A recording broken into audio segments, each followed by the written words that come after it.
Hello and welcome to the Game Day Podcast with me, Sam Matterface, and talkSPORT's football correspondent, Alex Crook. Now, regular listeners will know that at this tournament, we're proud to be in partnership with the lovely folks at Samsung. So joining us from the Samsung Neo QLED hub in the state-of-the-art King's Cross store, we've got the former England striker, Darren Bent, and the former Chelsea, Benfica and West Ham left-back and talkSPORT Game Day regular, Scott Minto, to cast our eyes over what's happened at the tournament so far and what to expect in the future. It has been a cracking World Cup up until this point, but the heavyweights are ready to make their mark. And what names we've got: Brazil, Argentina, England, France, the Netherlands, Portugal, the runners-up in Russia, Croatia, and beautifully and miraculously, Morocco. So, shall we find out what to expect when the quarterfinals get underway? It's the Game Day World Cup Podcast from talkSPORT.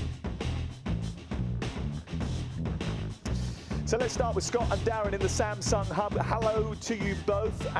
What have been your highlights so far? Let's start with you, Darren. Listen, I've enjoyed watching England get to this point. I really enjoyed the dancing from Brazil. That's probably been my highlight because so many people hated it. I absolutely loved it. It's about their culture. I mean, that's what we expect when we watch Brazil. But they've really impressed me. But England have gone about their business, I thought, really well. Bit of an overreaction to the USA result. But since then, I think Gareth Southgate with his team selection has got everything absolutely spot on. Scott?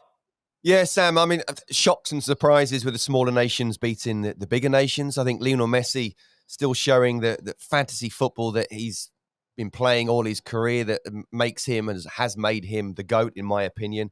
England, as Benty says, getting through to the quarterfinals in really good fashion. You know, a lot of the big boys have been beaten. England haven't, as bad as that was against the USA. But actually just a really exciting World Cup when a lot of people didn't want to enjoy it. I think it's been brilliant. Crook doesn't ever really want to enjoy that much. And drum roll please here as we review his position on the tournament. He said that Denmark will be the dark horses. Argentina will win it. Changed his mind. Gareth Southgate is an imposter, and now he's backing him to lead the country to glory that they haven't seen for 70 years. And you thought that politicians spoke with forked tongues. What's been your highlight so far? Well, thank you very much for that. Probably being amongst the Argentine fans for the game against Mexico. Atmosphere, absolutely electric. Messi scores. But as the guys have said, the shocks that we saw in the group stage, Japan beating Germany and Spain, Saudi Arabia against Argentina. And I've enjoyed watching England, not against the USA, but in the other games, I think they've been excellent. I've enjoyed the rise of Jude Bellingham. I think that will be one of the talking points of the tournament. Okay, this is just before the quarterfinals. So Gareth Southgate is now, a legend? Is that the position you're taking at this moment in time? And what position will you take on Sunday morning? Listen, I've always been sceptical when it comes to Gareth Southgate. Does he have the ability to take England to the next step? He's done a wonderful job. Of course he has. A final and a semi-final beyond our wildest dreams. I think he made mistakes in those competitions. I think he's evolved as a coach. And I think what we'll see against France this weekend, we'll talk about tactics later, but we will see an England side who want to impose themselves on the world champions, rather, I think, the one who will be cowering in fear. I don't now think he will change his system, and I think that's the right move. Well, that's a big fingers crossed from all of us. So just to have it right so everybody knows, he's also said to me privately, you've got to know when to back the right horse. Emphasis on the word privately. No such thing when you two get together. You know that, Crookie. Absolutely, absolutely. 7 o'clock, Saturday night, live on talkSPORT. It's England against France. And let's start with what's going to be the talking point of the week, Scott. How do you stop them? Yeah, I mean, look, there's three things for me. One is our formation, which is what you've touched on. Two is stopping Mbappe. You can plan, but not easy to actually execute. And three, actually, I do think France have just a couple of weaknesses. And for me, I'll start with that one. I think Jules Koundé at right back. I saw Poland get down the left-hand side a couple of times. He's not an out-and-out right back. Positional sense, as a good athlete as he is, I think he can be got at there. I think Lloris in goal as well. He's liable for Rick. We've said that. We've seen it. I mean, where do you want to go? Our formation or Mbappe? Because you look at our formation, and I think, it has been a World Cup of shocks. But at the start of the World Cup, Gareth Southgate would have said, we'll probably win our group. France will probably win their group. and we'll definitely meet, therefore, in the quarterfinals. And I think all the way he's been quite happy to go with a back four, but in the back of his mind, always planned for a back three, because how do you stop Mbappe? You try not to let him have the ball first and foremost. And the easiest thing to do is have Kyle Walker behind him and Kieran Trippier in front of him. But we have done so well in this system that we're playing. And everyone has. Jordan Henderson has come in. Jude Bellingham has been brilliant. So it's going to be a really interesting one to see. I agree with Crookie what he said about Gareth, a little bit more positive. But generally speaking, I think he has evolved. He made mistakes previously. Will he stick with the back four? I genuinely hope he does.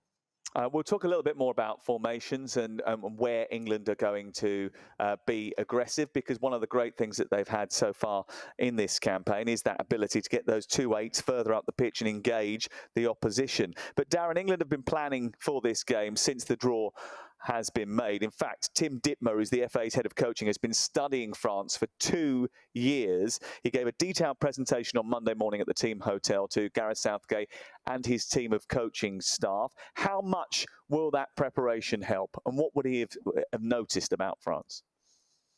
Yeah, I mean, it's going to help. When you've been studying the team, as you said there, for 2 years, of course it's going to play a part. But it's a little bit different when you're actually watching them than coming up against them. I mean, there's going to be surprises thrown in there, as it will be for France when they come up against England. But I just think what you've got to do, you have to impose yourself on this type of game. You can't sit there and wait and retreat and wait for France to maybe make a mistake and you kind of capitalise. I'd like to see England get on the front foot, go at France, cause them problems, because I know they've got household names defensively, but I wouldn't say they've looked rock solid at all at the back. So I think for Gareth Southgate, I think over the course of the last couple of major tournaments, I think we've waited to kind of get beat by some of these better nations.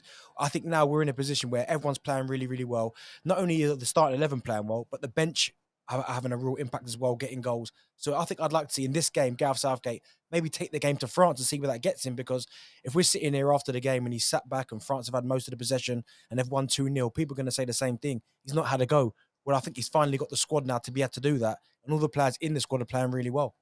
Well, is that interesting, actually, because one of the great things about this England team is often over the years, they've been accused of arrogance, of being a little bit overconfident, everybody around the team having high expectations, expecting they're going to go and win every single major tournament they've turned up for and never done it. But there is a humbleness about this group.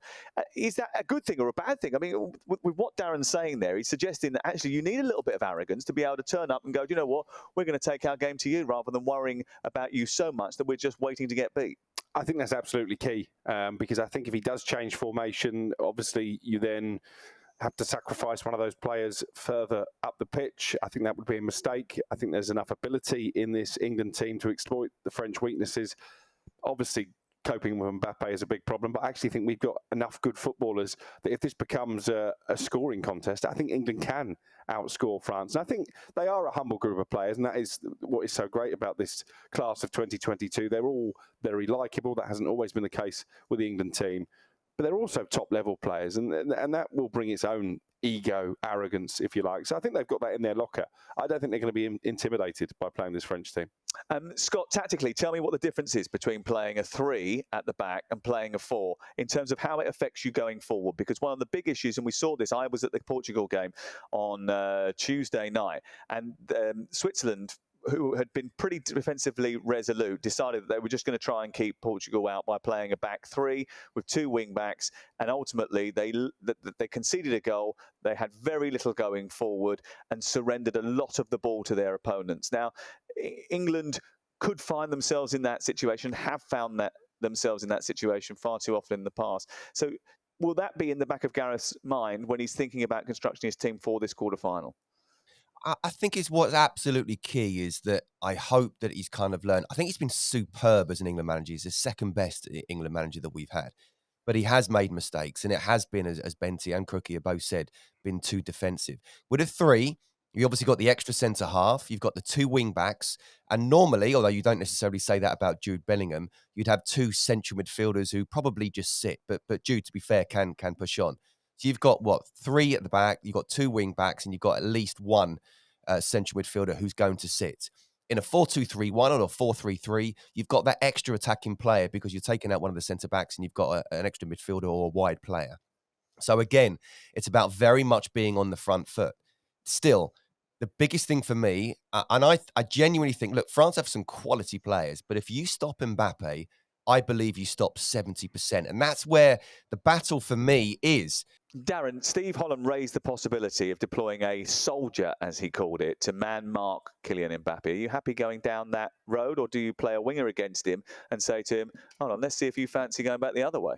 If we spend so much time talking about Mbappe and trying to stop Mbappe, that takes away a large portion of what we're going to do. So I think England as a unit, I think are good enough, whether they go over 4 or a 3, to take care of him. Yes, he'll have his opportunities because he's a world-class player. You cannot stop a player of that quality for 90 minutes. It's impossible. He's going to get free at some stage. But what you want to do is spend all your energy focusing on this one player and forget about some of the quality players who are playing really well in this tournament, and let them go on and do what they've got to do, because I still believe, if you look at the whole squad, I think England have got play. They've got Mbappe, yes, but England have got, you've seen Rashford come off the bench, Saka, Kane, Bellingham. I mean, that's 4 players there in itself that are all in top form. So, as I said, I want to see England go on and play their game rather than worrying solely their whole game plan on Mbappe. England have always had a habit of losing to teams in major tournaments that have got a wonderful playmaker, and actually Antoine Griezmann, who's had very few minutes during the course of the regular season because of a contractual dispute, has actually come to the fore at this tournament, I think. I think the way he's been deployed as a number 10 that drops deep, picks the ball out and will create from deep positions in that number 10 position has really helped France become quite a attacking, fearsome side. Yeah, and it'd be interesting to see how England combat that, because do you use Declan Rice to stay touch tight to Griezmann, or does Declan Rice come over to the right-hand side to help out against Mbappe? It's a conundrum that I'm sure Gareth Southgate is trying to solve. France's best players are at the top end of the pitch. The midfield is young, and I think they have some weaknesses there. Scott's already mentioned defensively, they're not so strong, but those are key battles against Griezmann and Mbappe. Yeah, they've got a lot of injuries in that central area. Of course, there's no N'Golo Kanté, who's unavailable. Pogba is unavailable for them too, so they'll probably play with Camavinga and Rabiot in the centre of the park. I don't think those two would have been first choice prior to the start of the tournament. Look, I am a little bit concerned about you, Crook, because I'm a bit worried about what you're going to moan about on Sunday morning if England actually do win this game, because you spent a load of time telling us about how pragmatic Gareth Southgate is. They're the joint top scorers at the tournament, 12 goals in 4 matches so far. They've had the handbrake off. They've only conceded 2 goals, and that was when the game was dead against Iran. If they were to do the unthinkable and beat France and go into a World Cup semi-final, I mean, you're actually going to have to put a smile on that face. I think I've been quite upbeat about our chances. I'm confident. I think England will beat France, and I think whoever wins this game wins the World Cup. That's how big this is for England on Saturday evening. Do you think it's that pivotal, Scott? I listen, before the Portugal game, the thrashing against Switzerland, I said whoever wins between England and France gets to the final. Brazil are my tournament favourites, and I still think they're very, very strong. If you look at how they've been over the last couple of years, defensively and going forward, and absolutely, it's been confirmation of that here. Once you get to a final, I don't know, but I do believe, even though Portugal were superb, the winners of England versus France will play Brazil in the final. I mean, I'm with Scotty. I said before the tournament started, I said Brazil were my favourites, and I'll stick by that. But I think England have got a great chance of we all knew that this was going to be the point where England were going to be tested. We all expected them to get out the group. We knew they'd beat Senegal, and it was about this France game. Now, if they can get past France, I still think it's going to be a tall order. I still think it's a 50-50. But I do think still Brazil are the strongest team in this tournament. And then again, Portugal, last night, I was surprised by them because I thought England could have kind of brushed past them. But after seeing their strength and depth in their squad and people taking their opportunities, it's going to be very, very difficult. But I'm still going to stick with Brazil as my favourites. Do you think if it goes to penalties, England can hold their nerve now, having won, I think, 2 of the last 3 shootouts? Yeah, I think they'll have learned from that. And I think if you look at the 2 goalkeepers, who do I fancy in a penalty shootout? Probably fancy Jordan Pickford out the 2 keepers. What about you 2 boys? Would you be concerned about penalties, bearing in mind England's overall record over the course of their World Cup history isn't particularly good? Well, I don't know what country isn't concerned when they go to penalties, and there's been some poor penalties, isn't there, already in this tournament? Oh, dear. But I agree with Crookie. I'd go for Pickford over Lloris, and I do think Gareth Southgate, because of what happened to him as a player, and because he's constantly evolving, he's talked about it, he's thought about where they got it wrong and tweaked a few things. I would be confident. I'd be reasonably confident that we could do it. Darren? Do you know what, Sam? I think they would, but I just hope Gareth Southgate doesn't overthink it. I think we saw what happened, obviously, after the final and the abuse that some of the players got.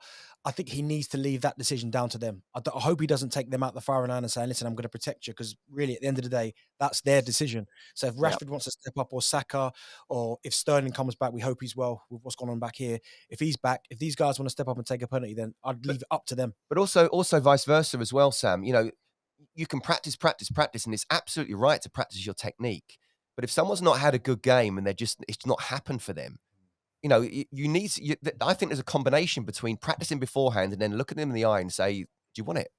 You know, it's not like we're going to make a decision straight away. So for me, the practice is great and absolutely essential, but also what's the state of mind of that particular player in that particular moment?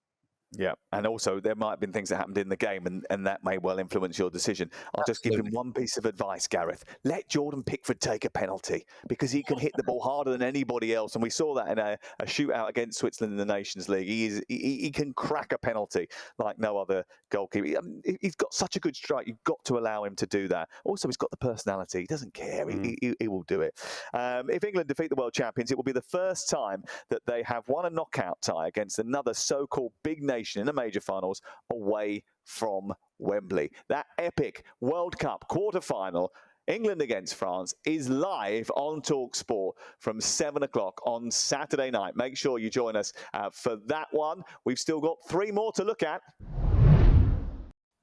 3 o'clock on Saturday, it could be that England have their semi-final opponents found out, because it's Morocco against Portugal, and the winners of which will play the winners of England or France in the semi-final later in the week. The Morocco coach, Walid Regragui, has become the first ever African coach to reach the World Cup quarterfinals after a terrific but energy-sapping display against Spain. And the penalties, we've already mentioned some poor penalties. There were certainly some poor penalties in that particular game. This is a terrific achievement for Morocco, and we will assess it and discuss it in just a second. But the Spanish press have been savage in their backlash of their team. Some of the headlines in the papers in the aftermath of that defeat: World Cup KO, disastrous, fiasco, finished. All the headlines that followed it. But let's focus on Morocco, Scott.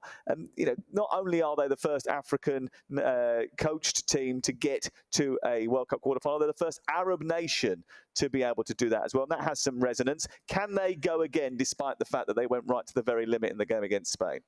Yeah, and the coach was only appointed in September, wasn't he? Yeah, amazing. Absolutely incredible. Won their group. Tactics spot on against Spain. Just sit back, let them play. You know, 1,000 passes over and yet one shot on target. And they looked dangerous in the game. I thought they deserved to win the game outright, let alone take it to penalties. Loving the Panenka penalty. But I do think that would have taken a lot out of them, both physically and emotionally. I really do. I don't know if all the lads would be 100% fit. Was it Agard who came off injured? Whether he'll be right or not. They need to be bang up for it. They really do. And I think while psychologically they'll obviously try to go again, I just wonder how much left is in the tank. And I just feel that Portugal, in the way that England sort of got their round of 16 game done and dusted by 45, 60 minutes, I think Portugal have got a lot more left in, and I fancy them to go through.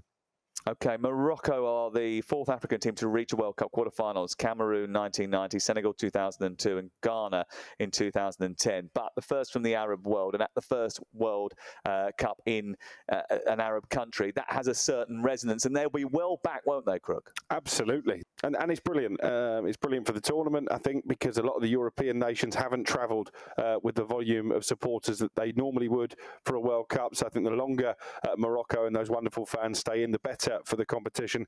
But I do agree with Scott. I think if you look at the extra time in that last 16 tie, that was a good advert for going straight to penalties, because both teams were out on their feet. Neither side really showed the inclination to try and win the game without a shootout. I was disappointed by Spain. A lot of people were getting carried away by Spain after they beat Costa Rica by 7-0.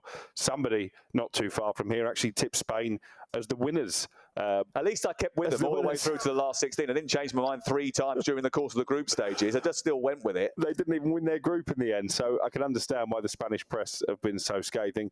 But I think Portugal will have too much from Morocco as long as they leave their pensioner on the bench. Yes, and talking of that pensioner, Ronaldo, look, he's obviously been a fantastic player, one of the best players ever to have graced the world stage. But is he deluded about his own importance? A great player who cannot quite accept that actually his team are better off without him. He wasn't named in Portugal's starting lineup for the game against Switzerland for the first time at a major tournament since 2008 when he's been available. And they looked liberated, didn't they? He's not going to get back in, is he, Darren? No, he's not. And I think it's fair play to manager because it was Erik Ten Hag was the first one who made the big decision, even though people were going against what he thought. And then we've seen the national team manager as well. He's made the same decision and it seems to have worked. And you can't hide the fact that Portugal look more rounded with him on the bench because we know how good he is. He's a serial goal scorer. If you give him the opportunities, he will always score goals because that never leaves you. But it's all the other little things, the running around, the closing down, the pressing from the front. I think they just look more energetic without him. And it almost looks like, when you look at some of the other players, like a weight's been lifted off their shoulders. I mean, Bruno Fernandes had a poor season last season by his own standards. This season for Manchester United has been good without Ronaldo in the side. And for Portugal, he's playing with this freedom as well. So it is a big decision. And listen, I don't think it's a lack of respect towards Ronaldo because if it's simply not working, you have to make a change. And the manager's done that. And I think that the whole team are going to benefit from that because all of a sudden now, you'd have to be so one-dimensional. Sam, can I just say, I think to say it's a big decision, I mean, you can't imagine how big a decision it is. This is one of the greatest players that's ever kicked a ball that still feels he can do what he needs to do. Still a massive personality. And if they'd have lost that game with Ronaldo sat on the bench, then everyone would have been at Santos. So much credit needs to go to him. But I'm hearing within the Portuguese camp that actually they're not happy with Ronaldo themselves. So they probably had a lot more respect for the manager by making that decision. And then even, I'm not saying they did actually sit down with each other and say, come on, we can do it without him. But mentally, they've definitely done that. That was nothing short of a superb performance and a big answer to the question of Ronaldo. Yeah, the display actually was almost like a meeting of the squad saying, look, this is what we can do without you, by the way, so we don't necessarily need to have you in the starting lineup, fella. Tell us about Gonzalo Ramos. So every World Cup comes along, there's always a star that emerges. I go back to 1990 and watching the performance of Toto Schillaci. He's in the same mode. No one really was talking about him too much, apart from Southampton back in the summer. But everyone's talking about him now after his hat-trick. Yeah, Southampton will be ruining the fact they couldn't get that signing over the line. They were very close to a £25 million deal with Benfica. I think you can probably double that price tag now on the back of last night. But football is about seizing opportunity, seizing the moment. And my word, did he do that. It was an excellent striking display, led the line superbly. And probably with 3 strikes of the football, ended Cristiano Ronaldo's Portugal career. Croatia against Brazil is Friday afternoon, 3 o'clock. It's the first of the quarterfinals, live on talkSPORT. Brazil swaggered into the last day, and they're going to face a very different challenge, though, Scott, when they come up against a Croatia side that is stubborn, resilient, and are unbeaten in the last 10 games. Yeah, look, I mean, I do think both Benty and I have said pre-tournament we fancied Brazil, and I've seen nothing to change that at the moment. You know, defensively, very, very strong. Got so many good attacking players. Even without Neymar, they're able to win a game. I just feel that as good as a performance it was against South Korea, I mean, what are they doing and thinking, going almost man-to-man? I don't know.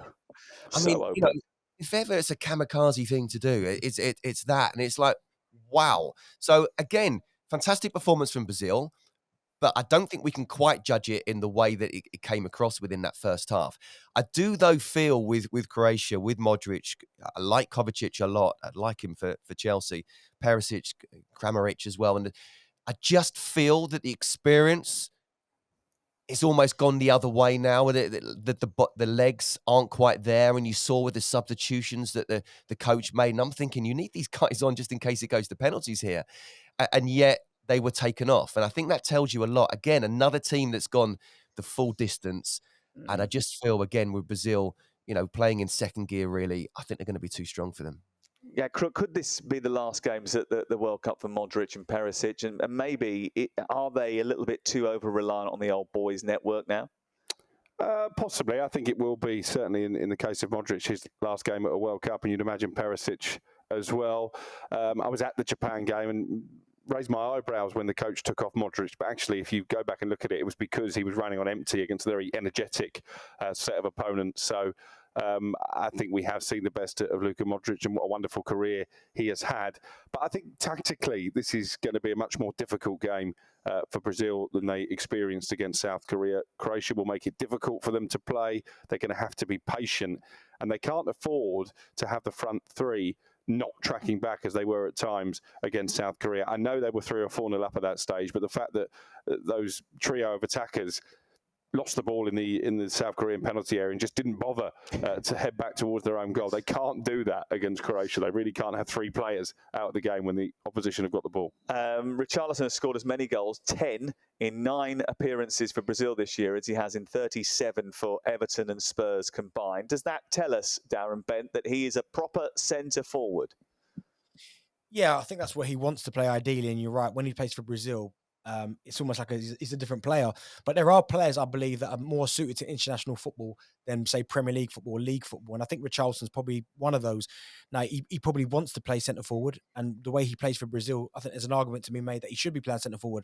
But unfortunately, he's got Harry Kane ahead of him. And he's never, ever going to pass him, unfortunately, because I believe as a centre forward, Harry Kane's better. But what he gives Brazil is not only his goals, and his link-up play, it's his work rate. He works incredibly hard off the ball. He closes people down. And he plays with this real energy and this real kind of vibrancy when he plays for Brazil. I haven't really seen that from him for a couple of seasons while he's been playing league football, but he certainly gives Brazil a different dimension. And for me, he's been one of the best centre forwards at this tournament, not just his goals, but his all-round play as well.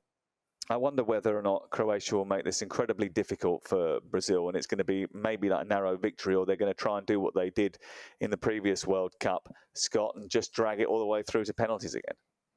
I think that might be their only chance. Look, you've got incredibly experienced and technical players, and Luka Modric has been one of the best players of his generation. He's been nothing short of superb. But as I say, they're a team that's perhaps a little bit are relying on the older players. The fact that, as Crookie's saying, that he was running on empty tells the story. You know, to go again is going to be a very, very difficult thing to do.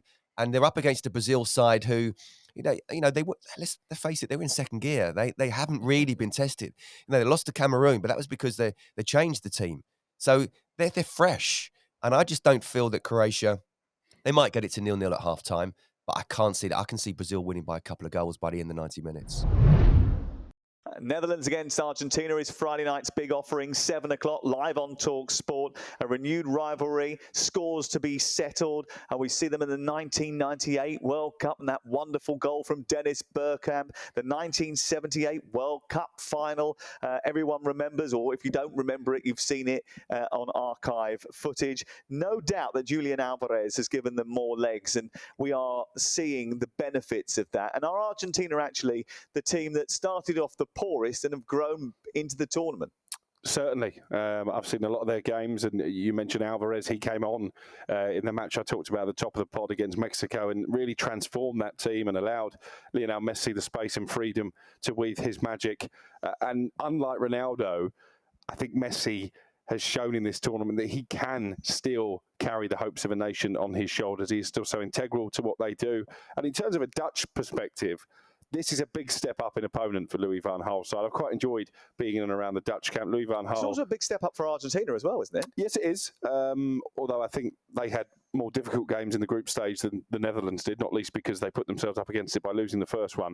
But the camaraderie amongst the Dutch players, they know it's going to be Louis van Gaal's last tournament. I think they're determined to make sure they go out on a high. They've got Cody Gakpo, another player who Southampton nearly signed. They won't be signing him now, who has been a breakout star at this World Cup. I think this is a fascinating game. I think this, apart from England-France, I think this is the best of the quarterfinals. Yeah, no major changes expected from Louis van Gaal, I don't think, Darren. A man not too often to deviate from his formula. The traditions of Dutch football are 4-3-3. Everybody plays total football, and you create great, wonderful, beautiful theatre. That isn't the case with Louis van Gaal. He's all about winning. He is all about winning, and this is going to be a difficult test. I mean, I like the Netherlands, and I think I've enjoyed watching them play in this tournament. But for me, there's still something missing. Now, what that something is, I don't quite know. But I can feel Argentina winning this, not comfortably, but I think they'll go through. But as you said, Gakpo, he's really impressed me. Good young player that's been touted around some of the top clubs in Europe. Obviously, you've got Virgil van Dijk. Defensively, they're strong. But I don't know what it is about the Netherlands. Maybe they've got that syndrome of where Spain for so long were that nearly team until they finally got it done. And then they were not taken seriously, but they went on to win, three majors in a row. But for Holland at the minute, I just feel there's something missing, whether it's that bit of star quality, maybe it is that proper centre forward. I know Gakpo's done well, but I just can't see them getting past Argentina. Memphis Depay's back in action now, isn't he? And I mean, he could be an option in that forward area. I mean, they're missing someone who's got a big physical presence up top. Maybe they haven't had the sort of the Bergkamp figure of the past, or a Ruud van Nistelrooy of the past, or a Robin van Persie, or even a Nigel de Jong who goes around kicking people in the chest. But there is something about this team, isn't there? There is something about this team, but still, as you said there, Memphis Depay, and he always seems to do really well when he plays for Holland. But when it gets to this crunch time and top end, can you really rely on him? I'm not so sure. Sam, I think this is a really interesting game. I really do, because before the USA game for the Netherlands, I was like, I've not enjoyed watching them play, and they are quite dour, and Van Gaal is quite open about being dour. But the tactics against the USA, spot on. Absolutely spot on. Now, don't get me wrong, this is a bigger step up, but I love Messi. I mean, I love Messi. I've gone on record saying this before, but he isn't the Messi of old. And if he is kept quiet for periods of time, as well as Alvarez has done, Martinez isn't doing particularly well. I think defensively, they're not great. Now, this is a side against a really well-organized side would struggle if Lionel Messi doesn't do something special.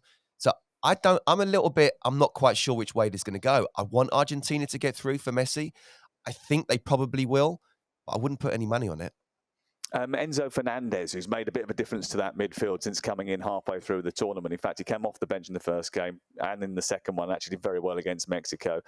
Scored a terrific goal in that match. He's got legs, he's got energy, plays for Benfica. He's the only young 21 years of age. His parents have got a townhouse just round the corner from where I'm staying, and every morning they put out their Enzo Fernandez banner, and they're all sitting around this big table, and obviously getting very excited about the prospect of their son performing at the World Cup. But that's what they need, isn't it? Someone a little bit, with his sort of endeavour and energy and ability to actually run him beyond others in the team and make things happen, force the issue. Yeah, I think it'll be a big bonus for them if Di Maria is fit as well, because I've been impressed with him. Should be fit in this apparently tournament. after a thigh injury. Yeah, well, that will be a big boost for them.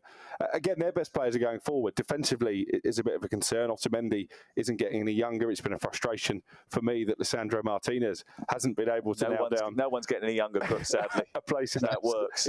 A place in that starting lineup. Emi Martinez is an interesting character because he's been brilliant for Argentina for the past couple of years. I don't think he's been quite in top form for Aston Villa, so he will be important as well. But I agree with Scott. I think this is a game that can go either way. But let's be honest. Yes, we're neutrals. We want Brazil-Argentina in that semi-final. That is a blockbuster. We want them both to go through. Absolutely. Will we get it, though? That's the question. So let's ask our pundits and guess whether or not they will be willing to give us their 4 semi-finalists. Darren, Ben, let's start with you. So I'm going to go France versus Portugal. Ooh, negative, Ninny. And Brazil-Argentina. Okay. Go for it. Scott? Okay. Brazil-Argentina. And Portugal against England. Oh, repeat of 1966, Crook. I'm going to go Brazil-Argentina and Portugal against England. He'll change his mind 3 times between now and the middle of next week. Don't worry about that. I'm going to go for Brazil against the Netherlands and France against Portugal. There's my predictions. There you go. Oh, there you go, Sam. There you go. Didn't sit on the fence like the other two. Yeah, see, I'm bold. Don't worry about that. I'm giving my opinion.